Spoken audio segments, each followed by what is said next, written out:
Welcome, everybody. Everyone, AI is no longer experimental in healthcare. It is already influencing workflows, informing decisions, shaping patient experiences, and affecting outcomes. So the question is no longer whether AI belongs or not. It already does. The real question is whether we have built the accountability, transparency, and governance systems needed to keep up with it. We have no shortage of activity in this space. There are governance frameworks, vendor review processes, AI committees, policy checklists, and implementation playbooks, but healthcare governance remains deeply fragmented. Everyone is trying to figure it out in real time, and many organizations are still building the plane as they fly it. How do we move from governance on paper to accountability in practice? We have esteemed colleagues here that are going to take turns introducing themselves to you, and then we will continue with our Q&A. Great. Very excited to be here today. My name is Casey Collins. I'm a plastic surgeon. I'll start over. My name is Casey Collins. I'm a plastic surgeon. I worked in large healthcare systems for about 15 years before pivoting from clinical medicine over to business. And so now I'm working at the interface of business and healthcare using AI automations and operational efficiency to improve healthcare delivery. Great, thank you. Amy? Awesome. I don't think mine's on. I have a teacher voice, so I'm just going to talk really loud, all right? Excuse me. So I am Amy Edgar. I'm a nurse practitioner and also a serial entrepreneur. The company that I founded is currently scaling, aggressively growing, and scaling nationally. I was able to hand that company off to a fabulous executive leadership team, and I'm on to my next adventures. I am currently building a product under stealth, so I'm not going to be able to tell you a lot about it, about the product itself. I am also learning, as Karan said, as we fly the plane. So I'll be using notes today just to make sure that I don't make any mistakes. And I'm really excited to be here. I think we're really at the intersection of the before and after times in healthcare. Thank you. Thank you. Go ahead. Check. Okay. My name is Sanjay, and I am working in healthcare for about now 15 years. Working in the operational field of healthcare, definitely I had touched two companies where AI was used. One company was into colonoscopy, and then second company was in the radiation treatment technology for the cancer treatment. So as our moderator said, AI is already in the healthcare. It's in use. It's in active use. I'm just going to support all the different arguments by giving the real examples, what happened when we worked in these two technologies and trying to commercialize it, what challenges we faced. So please don't go away. There's a lot of interesting talks will happen. Thank you. I want to start with the core question because it gets to the heart of what many people misunderstand. What is the real risk in healthcare AI? The model itself, the workflow around it, or the lack of clear accountability? I'll take that one. Okay. So I would say that the honest answer is all three matter. But the greatest risk is the combination of imperfect models operating inside imperfect workflows without any accountability. So when you think about it, the greatest risk is all three not working. A model can be flawed because of biased training, weak validation, poor generalizability. A workflow can be flawed because clinicians are overburdened. Casey and I were talking about that earlier this morning. Alerts are poorly integrated. Nobody knows when to override the AI. It goes on and on and on. But the most dangerous condition is when those issues exist and no one clearly owns the outcome of that. Yeah, I'd love to add to that. So I want to drill down on the accountability part of that because I think what I've noticed in kind of our organization is that accountability shifts depending on which part of the process you're in. So when you're in the development process, it's the startup. It's whoever's bringing the AI tool to the larger business. But then you transition from that to the organization, and the accountability shifts with that. And I think it's important to be really clear about communicating that transfer of responsibility. Once you're within the organization, that gets kind of interesting because I think it's probably the IT group that is responsible for making sure it integrates appropriately. And I think within that IT group, you need AI governance specialists to always be looking at these things.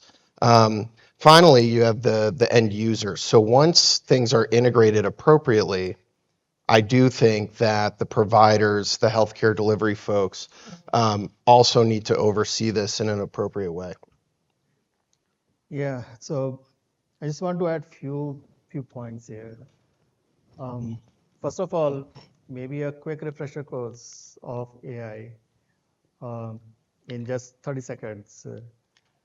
So AI is using something known as training data.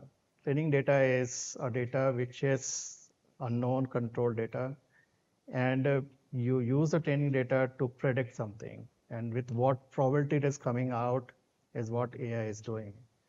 So sometimes you will hear that there's a 95% confidence level this will happen. It may be 95%, but there's always 5%, gray area. Now, converting all these to the medical field, and in healthcare, you will see the use of AI in either in the products which you are using, mostly like the diagnostic tools or the treatment tools, or the process which clinicians are using for the improving the process flow. And based on where the AI is used, the outcomes and all the legal questions, operational issues, ethical issues will come based on these two way where AI is going. Uh, One other aspect which we all should understand is if the AI is used in product, understand that AI is working on the digital data information.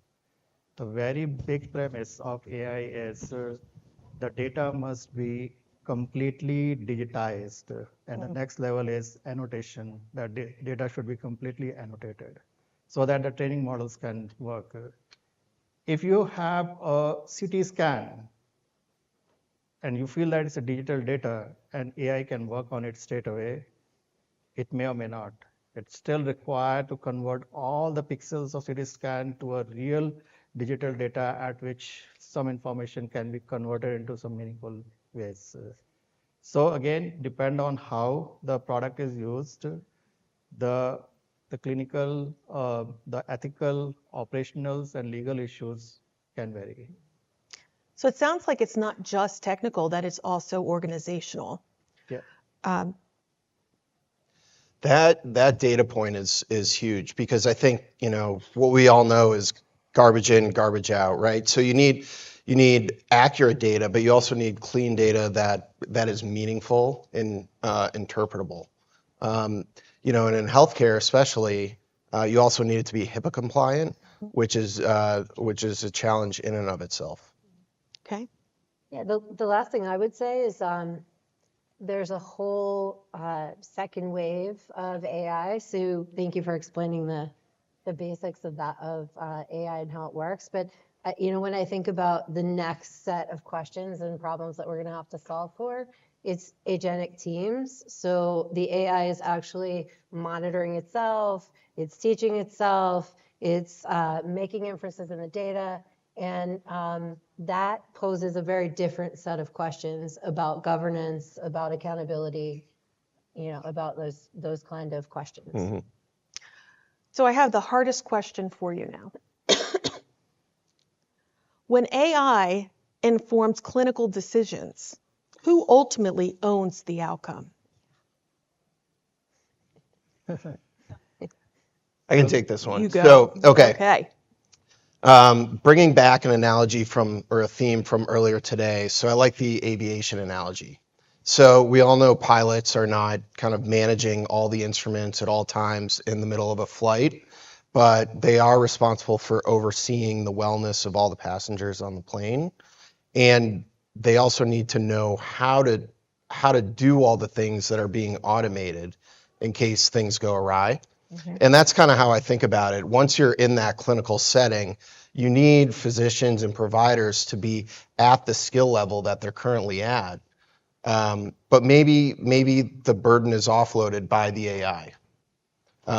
So I think it frees them up to work at the top of their degrees, and I think we all need to be vigilant and aware.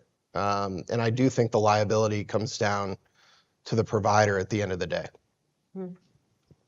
I can add to that. Yeah. So it's the accountability is, as you said, heavily on the provider in clinical decision making and clinical decision support. When you're talking about AI in general, it's shared, and it's also still really vague. So the way that can break down, you have a developer who owns the integrity of the model design and the training process, as you mentioned, Sanjay. The healthcare organization owns implementation, validation, governance, oversight, and workflow design. And the clinicians ultimately retain responsibility for judgment when AI is used in support. Where that can break down, though, is diluted accountability and kind of pointing fingers at the other. And so at this stage in development, we all need to be really thoughtful in how we're putting those teams together, especially around governance. Yeah. So I can give you an example. This scenario came to us in my one of the previous company. We built a system, again, an AI system, which can help in the better treatment of cancer. So in cancer, you can use radiation therapy as one of the modality for treatment. The normal workflow process as of today is first you image. After you image, then you understand if a patient has cancer. Then there's a treatment plan team who plan, and then the information is fed to a machine which will throw the radiation on the cancerous tissue. So the workflow is simple: image, plan, treat. Now here comes the AI. So the AI model says that at the time of treating, at the time of throwing the radiation beam, there's always a chance that cancer has already increased in size. And if you are only treating the limited amount of area, then you're not treating the cancer which is grown outside that zone. It's a very valid point. And there were not very clear solutions. There were the solutions around that, can you move the machine here and there and can you treat, but it's not validated, not correct. So the solution was adaptive treatment planning. In adaptive treatment planning, before treatment, the machine will again image. And at the time of imaging, the machine can quickly calculate whether the cancer has grown in size or not. If the cancer has grown in size or reduced in size, then the AI will quickly calculate the new treatment plan.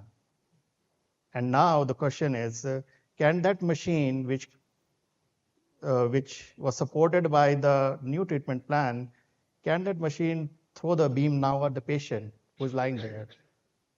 Or the machine has to take a permission from the doctor before the new beam can be thrown. And that was a very classic question which we went through. At the end, the FDA guidance is the clinicians are responsible. AI is not responsible. So So we have to introduce a kind of a stop flow in that if there's a new treatment plan, then it will go back to the doctor. The doctor should be around at the same time, and then doctor should approve the new treatment plan before that machine throws the new treatment. So again, at the end, it's the clinicians who has to take the onus. AI is there to support in the right decision making. I just have a question ahead. for Sanjay. So in that scenario, which is incredibly illustrative, do you worry about automation bias?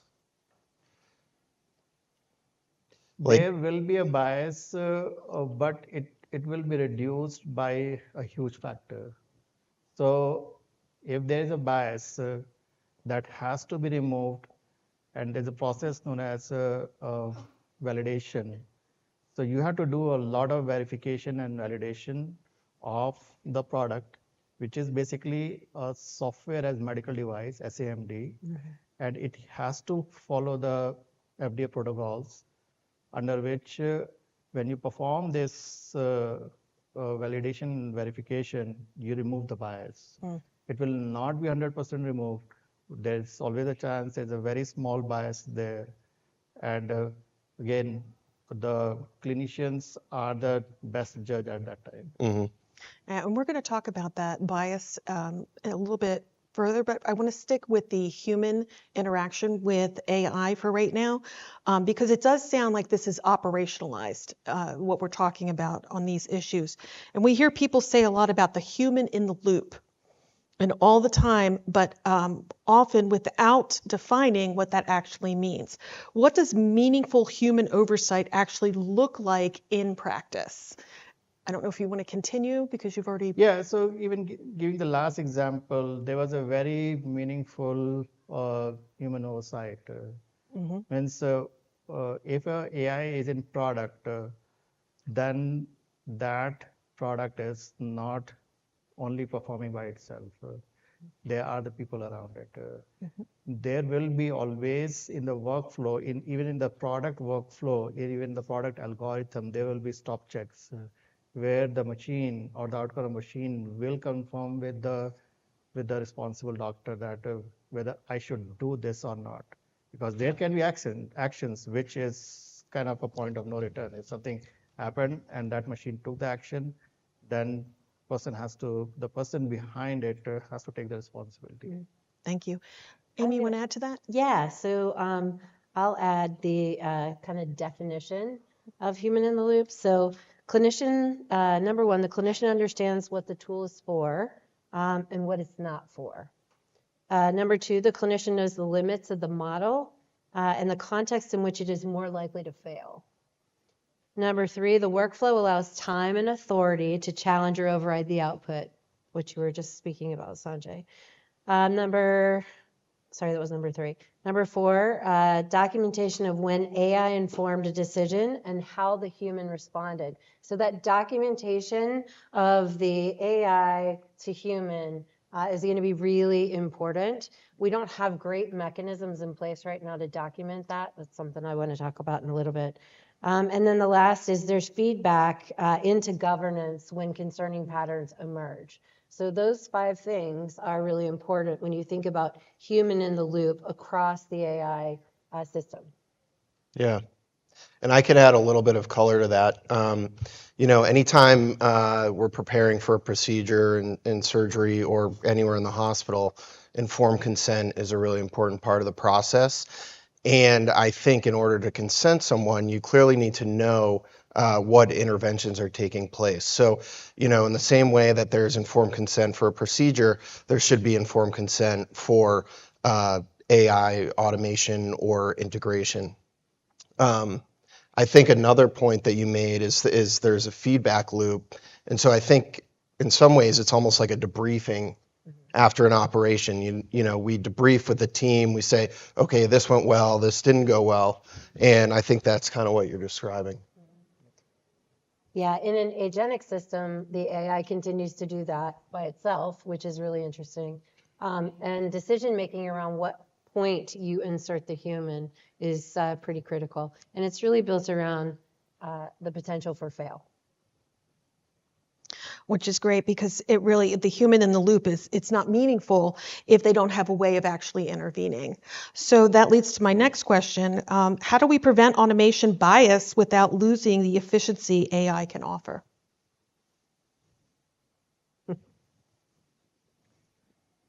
Well, I can give some points here.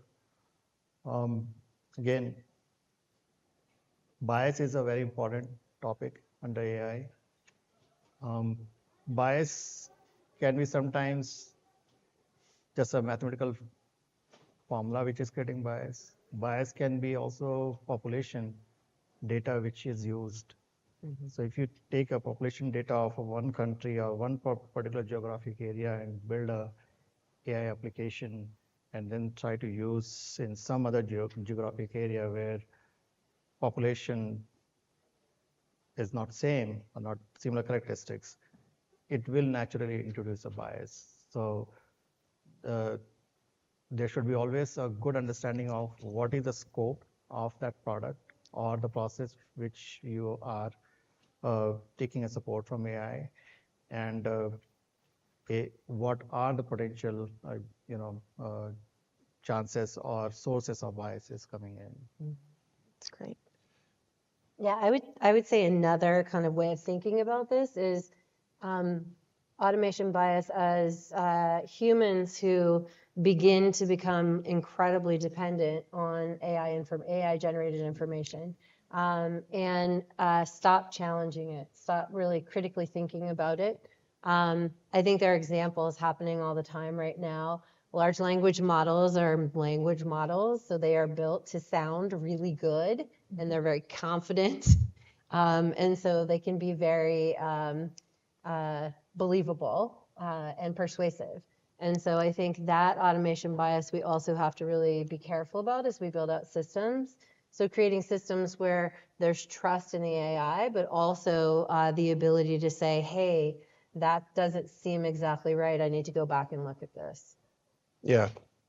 And thinking about it over time, I almost think about it as, raising a child. So it's like, when you have an infant, you're going to sit there, you're going to have complete control, you're going to manage every sort of action and make sure they're safe.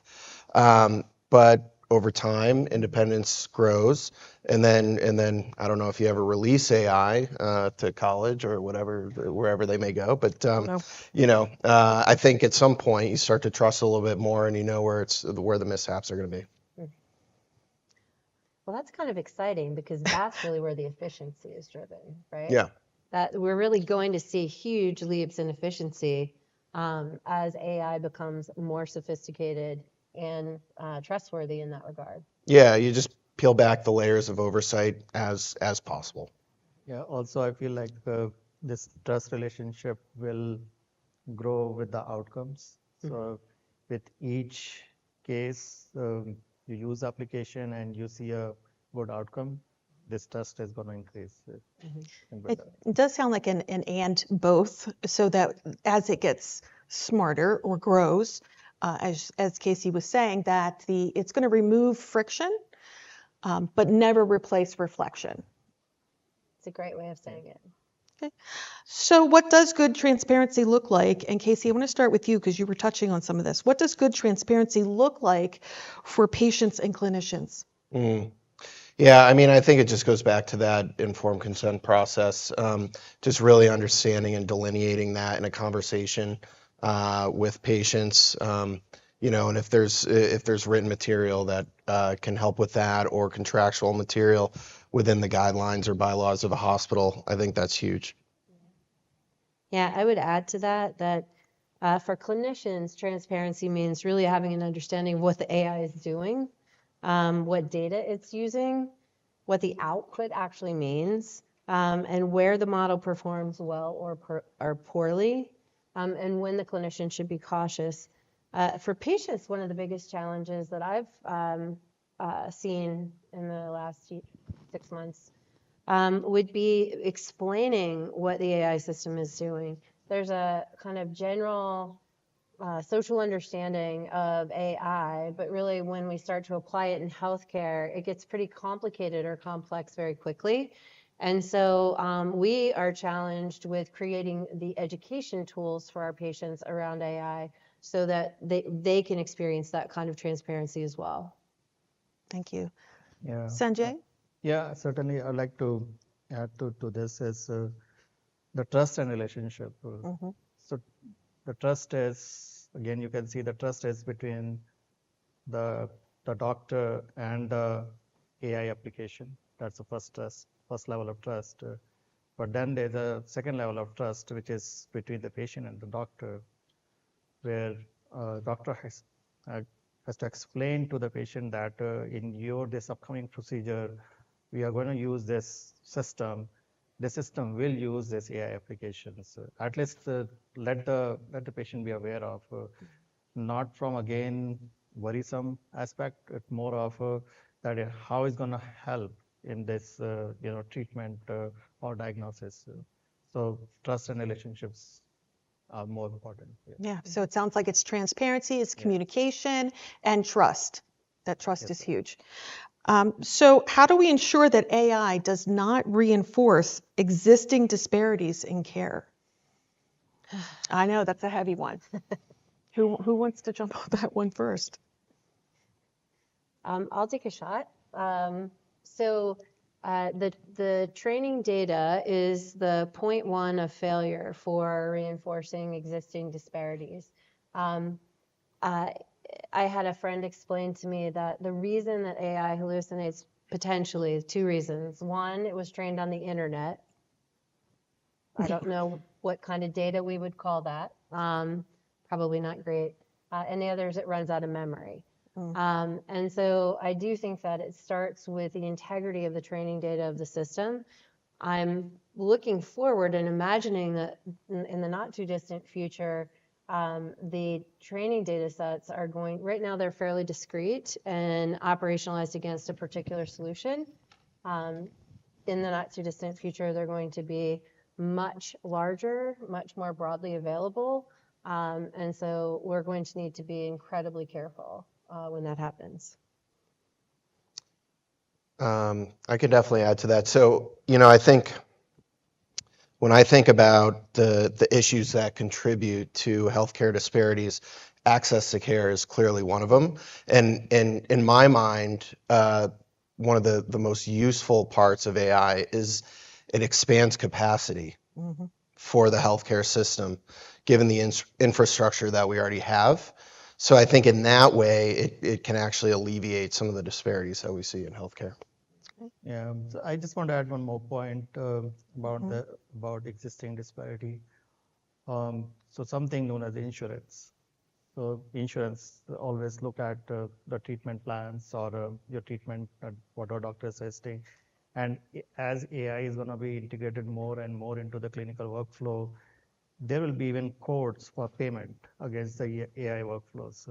So the insurance is going to look very critically use of AI applications. Now, that can be a positive point, but the negative point can be, can insurance will lead to more denials? So there is a chance that based on a patient profile, based on some kind of AI application which was fed to the insurance system, because insurance systems are also using AIs for understanding acceptance and denial of the cases. If it becomes a biased application or there is some bias in the application because of something, because of age or because of weight or something, the insurance may end up denying those claims. So that can be a bigger thing which probably the healthcare system should take care of. So again, it sounds again that a lot of validation, continuous evaluation and validation. Amy, were you going to add on there? I don't want to. Yeah, I was. Go ahead. I think that in healthcare, so in terms of the training models and what they're learning from, the data they're learning from, we know that medical data is fairly biased, especially if you look at research historically. And so we are now in a world where we are creating systems that are learning from that kind of flawed data. meaning we have underrepresented populations, we have underrepresented in terms of gender, ethnicity, all of it. And so we need to start planning for that now rather waiting to react when we see the bias. I think that is a really important point that we all need to take responsibility for. We also need to stop treating that equity piece as if it's a secondary check. It's kind of like, oh, wait, did we include, thinking about equity when we're building this? We need to see equity as a part of safety, I believe. Absolutely. I think we Did you might want- have a question. Did you, Another go ahead. Question. I'm sorry, I can't hear you. Hi. I said this has been a wonderful panel. As a physician, facing this after 30 years and having had to live through EMR adoption and phases of all kind of things, this is a very thoughtful way to move forward. A couple of things. AI has been used in other industries. And in those industries, a few things have come up that could help medicine move forward. One thing, facial recognition. AI does not recognize black faces well. And everybody looks alike in AI. I don't know how that happens, but it can be a teaching point for us. Case in point, trying to erase the bias and all these other things, making sure the teams that are building the teaching structure are multicultural and have a diversity that goes beyond skin color and also into culture will also help us as we go into a more global workplace as medical people out there. Making sure that as we, as physicians, do oversight very, very closely, where it cannot be moved forward until we truly do the oversight, until we work as many bugs out as possible, so that when the errors do come, they're not as devastating. We have seen errors in medicine, errors in surgery, errors in what I do. Errors happen, but the thing is to make sure that we can mitigate them and keep them not as bad. And a huge AI error would be devastating for humanity. Now, one of my other concerns is that the more you use AI for searching, for finding documentation, science has come out that we lose our brain function. We stop using the best computer ever created. So how do we mitigate for that? And that is my question. Thank you for the chance to say my little piece. Yeah, Thank you. fantastic. I spend a lot of time, I work in pediatric adolescent behavioral health. I spend a lot of time thinking about developing brains and what is the interface between AI, social media, all these things on how we think. And so clearly there's impact. You can't deny it. I think it's really incumbent upon us as humans to continue to demand critical thinking as part of our workflows. So I am with you. I am old enough to have been around for an early EHR implementation system-wide. Yeah. And one of the issues was that the people that were building the EHR system, personalizing it to the hospital, were IT people, which is great. You want great IT people and great minds building things. The problem was they didn't have clinicians on the team. And so what they were building inside that EHR, they were thinking it'd be great. We're just going to take all the decision making away. You're just going to have to check boxes. You're not going to have to think about all these things. Isn't that wonderful? And in fact, the opposite was true. We had more errors. We saw an increase in patient complaints. And it was directly related to changing the point at which decision making was happening for humans in a critical way, critical thinking kind of way. So I think that issue is clearly articulated right now in discussions across the world. And it's really up to us to maintain that. I read something I can't remember which model it was. It might have been, I'm not going to say, that's probably not good. A model was asked, what do we do about this problem when AI is, taking over and humans stop thinking or, learning? And the AI response was, well, then AI rules. Ouch. Right? So now we're in the land of movies and, fiction. But it is important for us to be thinking about this now. And if we're not planning for that and adjusting how we expect clinicians to perform in workflows and support clinicians to perform in workflows, we lose. Mhm. I just want to add Yes. to your point. I think the adoption of AI will also go through something like a change management process. Uh, right from the college to the perfect, I would say, clinicians, uh, they need to learn. It's it's here. It's not that people can avoid it. These AI applications will come. The better path would be that uh, we learn how these models are working, so that we are smarter than models. We understand that there's something wrong this model is doing. Wait a second, we need to understand why this is happening, and then challenge that model at that time, and then investigate what happened. As compared to we just accept that this model said this and let's do this. Even though on back of mind you will say something is wrong, but the model is saying something right, so we have to just trust the model. So I think that level of expertise need to come to the adoption level. Yeah, it's like we need to elevate our own thinking and manage the models rather than kind of being in the thick of it. I also think, in terms of rolling it out and in your comment about, the EMR disasters that happened and the burden that it placed on physicians, I think ideally what we would love to have happen is for AI to be integrated in such a way that it's running in the background and it's decision support and it's not burdensome to the physicians who are at the point of care. Casey, that's a great transition for us to look at the frameworks. We have a lot of different frameworks that are happening right now and being implemented widely. What governance structure should every organization have before deploying an AI at scale? Well, I have some notes on that. So 5 things.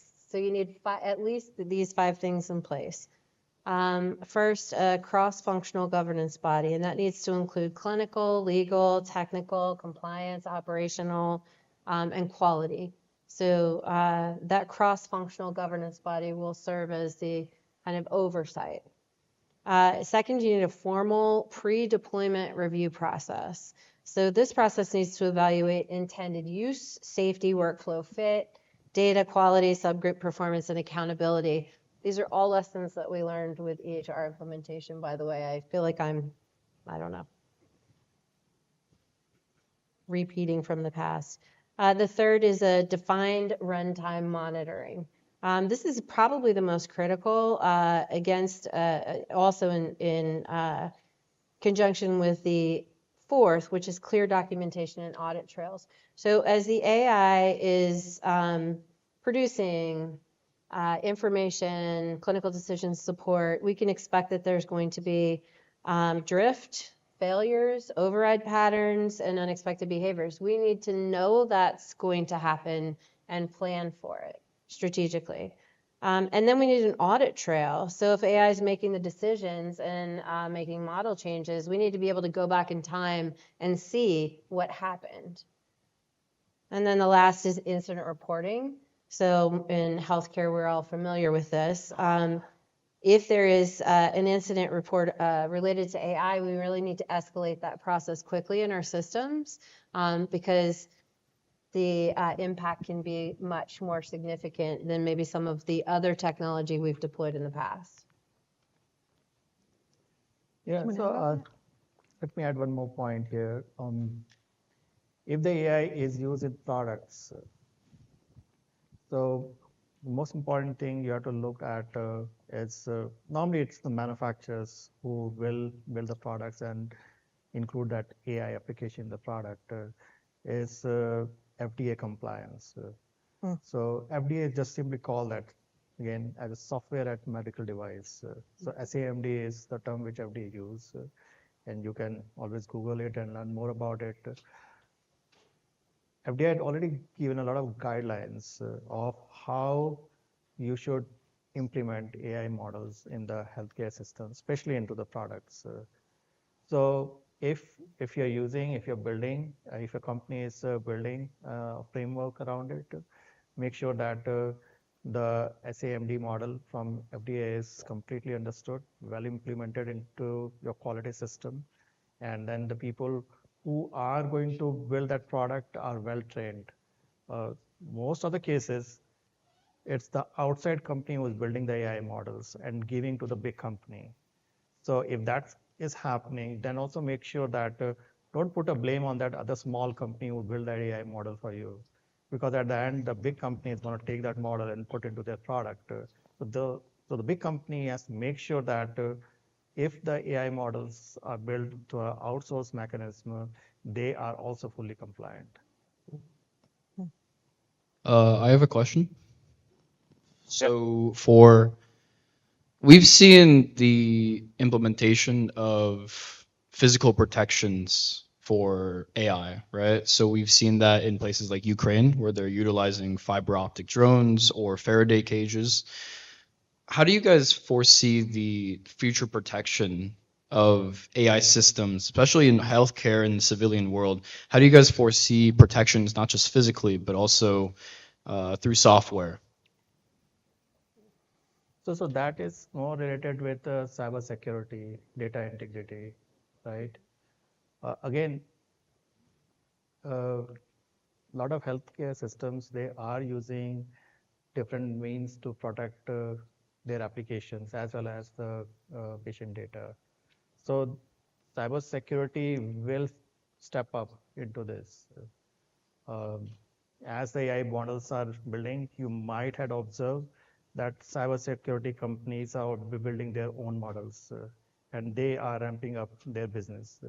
So that's happening hand to hand. And uh, I can see as these models are implemented into a small enterprise or big company or a healthcare system or the health systems, they will have their experts call it IT people, but I don't want to call it or blame completely on the IT people. It's the technologist people in that company who will understand what all are the challenges from the cyber security and how it need to mitigate it.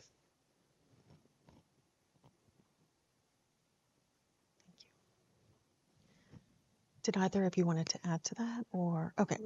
So when we talk about leadership, our leadership move in healthcare organizations should make now to build trust before something goes wrong. So this goes back to what we were talking about, the importance of instilling trust with patients. So if I had to pick one, Yes, just one. yeah, I would say stop treating governance as a procurement. Oh my goodness. Stop treating governments as a procurement activity. This isn't just about selecting the right vendor or a vendor. You need to be thinking about this as a continuous operational function and everything that goes along with that. Casey? No? Yeah, I would say that embrace the change. The change is coming, and it's the most important thing is education and adopt and take it in a positive way. Okay. So we're going to move into our closing round. I want to close with one sentence from each of you. What is the one thing healthcare leaders need to remember as they scale AI? Accountability, transparency. Accountability, transparency, Yep. I would say patient first. patient first. That's there. So that remain to be there. Patient first. Yeah, I would say trust in healthcare is too important to rest on promises. We need evidence. Evidence. It's been a real treat for me to be here with the three of you. And we have time for Q&A. Do we have? Oh, we don't have time. Oh, I'm getting told no. Thank you for the people who asked questions, because it really, no, we had a couple, and I appreciate that richness that brought. Thank you so much for your time and attention. Thank you.